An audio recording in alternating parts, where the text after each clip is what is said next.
सबसे पहले बात करते हैं इन्हेलर के बारे में। ये सारे के सारे एस्थमा के मरीज़ इसको अच्छी तरह पहचानते हैं। इसको इन्हेलर कहा जा सकता है, मीटर डोज इन्हेलर MDI कहा जा सकता है, या पफर कहा जा सकता है, एस्थमा का पफ कह सकते हैं।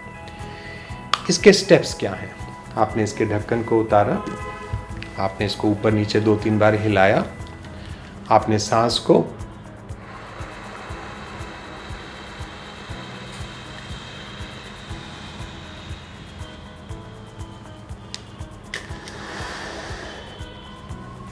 अंदर लिया, सांस को धीरे धीरे, जैसे ही आपने इसको दबाया उसी वक्त आपने सांस को खींचना शुरू किया। धीरे धीरे पूरा दवाई को खींच के अपने फेफड़ों के अंदर ले गए और वहाँ पे सांस को रोक के रखा कम से कम 6 सेकेंड। घड़ी में भी देख सकते हो, 1001, 1002 ऐसे करके भी गिन सकते हो। 6 से 10 सेकेंड तक रोका ताकि दवाई वहाँ चिपक जाए और उसके बाद उसको छोड़ दिया। छोड़ मुंह से भी सकते हैं, नाक से भी सकते हैं। नाक से छोड़ेंगे तो जाते जाते वो नाक में भी कुछ ना कुछ हेल्प कर देगी। एस्थमा के मरीज़ को कई दफ़ा छींक ज़ुकाम नज़ले की भी एलर्जी होती है, तो एक कहावत है, क्या कहते हैं कि भागते चोर की लंगोटी अच्छी। सो जाते जाते वहाँ पे भी थोड़ा सा फ़ायदा कर देगी। सो ये इसका तरीका है लेने का। ख़ास इसमें एक ध्यान करना है कि लेने से पहले लंग्स को पूरा खाली करें, स्लो खींचें और रोक के रखें। ये तीनों स्टेप्स बहुत ही ज़रूरी हैं अगर इस इन्हेलर ने आपको पूरा फ़ायदा करना है। सो ये तो स्टेप्स रहे इसके। आम तौर पे इसमें मरीज़ गलती कहाँ करते हैं?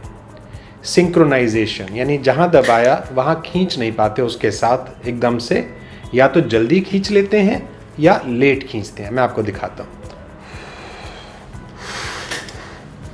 अब आपने देखा मैंने बहुत जल्दी सांस खींच लिया, चलाना भूल गया, लास्ट में जाके चलाया। सो लास्ट में मुझे थोड़ी सी दवाई मिली जो यहाँ तक जाएगी।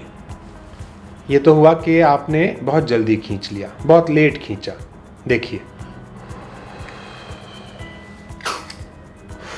अब आपने देखा कि यहाँ से दवाई वेस्ट हो गई, ये भी मुझे दवाई पूरी नहीं मिली। दांत के सामने रख लिया, अब मैं ले रहा हूँ लेकिन दवाई सारी यहाँ दांतों पे चिपक रही है।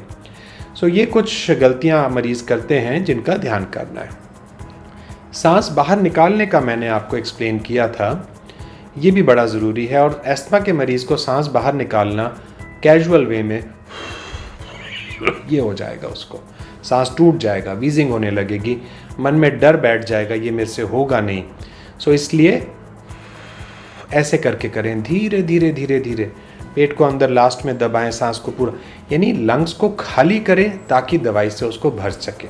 जो मैं एक एग्जांपल देता हूँ मरीज़ को, अगर आपने पिचकारी को अंदर रंग भरना है तो सबसे पहले क्या करना है? पिचकारी को खाली करिए। भरी पिचकारी के अंदर कैसे रंग भर सकते हो आप? सो अगर मैं ऐसे बैठे बैठे ले लेता हूँ, मुझे लग रहा है मैंने ले लिया लेकिन ये दवाई यहाँ गई है, लंग्स में तो पहुँची नहीं, मुझे पूरा आराम नहीं मिलेगा। सो ये कुछ चीज़ें हैं जो इन्हेलर के अंदर हमें ध्यान करनी चाहिए। इन्हेलर के साथ हम कभी कभी इस चीज़ का भी प्रयोग कर सकते हैं जिसको बोलते हैं स्पेसर। देखें यहाँ पे इसको लगाया, अब जब हम इसको दबाएंगे तो ये दवाई जो इसकी फ्यूम्स बनते हैं ये यहीं पे कुछ देर तक रहते हैं।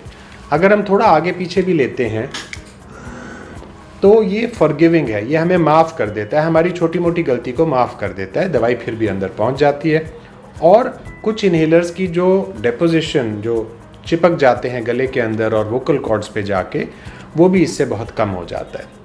छोटे मोटे साइड इफ़ेक्ट्स इन्हेलर के होते हैं कि कभी गला बैठ जाता है या आवाज़ थोड़ी सी बदली सी हो जाती है। लेने के बाद फ़ौरन कुल्ला करना चाहिए, गरारे करने चाहिए और उसको थूक देना चाहिए।